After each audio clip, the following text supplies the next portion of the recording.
আওয়ামী লীগকে ক্ষমতা রাখতে প্রশ্নবিদ্ধ নির্বাচনে ভূমিকা রাখা প্রশাসন ও পুলিশের কয়েকজন কর্মকর্তাদের বাধ্যতামূলক অবসর এবং ওএসডি করে অন্তর্বর্তী সরকার।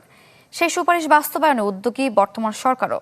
তবে অভিযোগ আছে, পুলিশের বিরুদ্ধে ব্যবস্থা নেওয়া হলেও আটকে আছে প্রশাসনের কর্মকর্তাদের বিরুদ্ধে নেওয়া উদ্যোগ, যার নেপথ্যে আওয়ামী সুবিধাভোগী কর্তারা। ইমদাদ হকের রিপোর্ট। দুর্দান্ত সব ফিচার নিয়ে এলো ক্যাপ্টেন ভিক্টর বাইক। এতে রয়েছে শক্তিশালী রিচার্জেবল ব্যাটারি, ব্লুটুথ এবং exciting music. Captain Victor bike, আনন্দে বাড়ুক শৈশব। আওয়ামী লীগ আমলে ৩টি জাতীয় নির্বাচনে নানা মহলে প্রশ্নবিদ্ধ। বিনা প্রতিদ্বন্দ্বিতায় নির্বাচন, রাতের ভোট কিংবা ডামি প্রার্থী, বিশ্বাসযোগ্যতা হারায় নির্বাচনী ব্যবস্থা। বিতর্কিত সেই সব নির্বাচনে অনিয়মের অনুসন্ধানে নামে অন্তর্বর্তী সরকারের সময় গঠিত কমিশন। রিপোর্টে বলা হয়, ইসিকে নিধিরাম সর্দার বানিয়ে নির্বাচন ব্যবস্থার নিয়ন্ত্রণ সরিয়ে নেওয়া হয় প্রশাসনের হাতে। কারসাজির সাথে জড়িত ২২ জেলা প্রশাসককে বাধ্যতামূলক অবসরে পাঠায় অন্তর্বর্তী সরকার।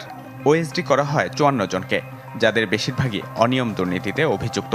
চাকরির বয়স ২৫ হলে এসব কর্মকর্তাকে বাধ্যতামূলক অবসরের সিদ্ধান্তও নেয় জনপ্রশাসন মন্ত্রণালয়।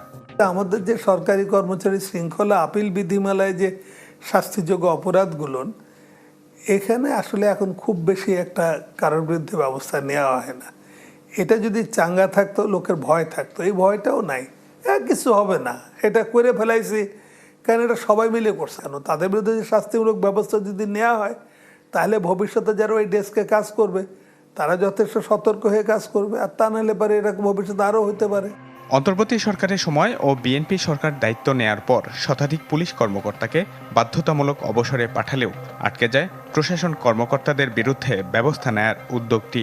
তবে পদ্ধতিগত জটিলতার কথা বলে বিষয়টি এড়িয়ে যেতে চাইছেন জনপ্রশাসন মন্ত্রণালয়ের সংশ্লিষ্ট কর্মকর্তারা।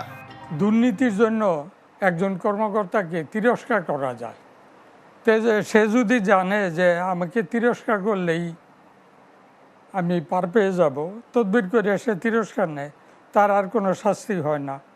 আর আপনার সরকারি চাকরি আইনে ১ বছর পর্যন্ত জেল খাটলেও তার চাকরি যাবে না। তো এই যদি অবস্থা হয়, তাহলে তো সে দুর্নীতি করবে। অভিযোগ উঠেছে, উদ্যোগটি থেমে যাওয়ার প্রক্রিয়ায় জড়িত আওয়ামী সরকারের সুবিধাভোগী কর্মকর্তাদের একটি অংশ। ইমদাদ হক, চ্যানেল 24, ঢাকা।